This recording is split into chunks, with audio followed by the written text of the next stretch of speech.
Назарларыңызға сүйіспеншілік пен өмірдің құндылығы туралы әсерлі туынды «Спеши любить» фильмі.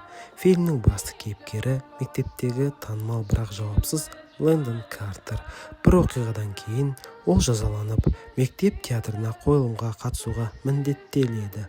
Сол жерде ол мейірімді, қарапайым сабырлы қыз, пастордың қызы Джейми Салливанмен танысады. Алғашында Лэндон Джеймиді елемей, өз ортасынан жасырып жүреді.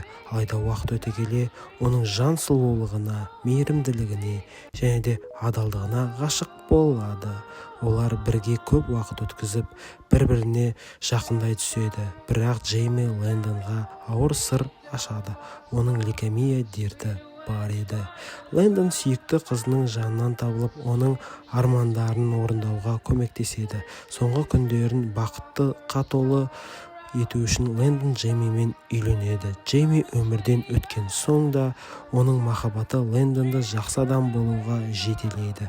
Бұл фильм бізге шынайы махаббаттың өмірді өзгерте алатынын және әр сәтті бағалау керектігін үйретеді.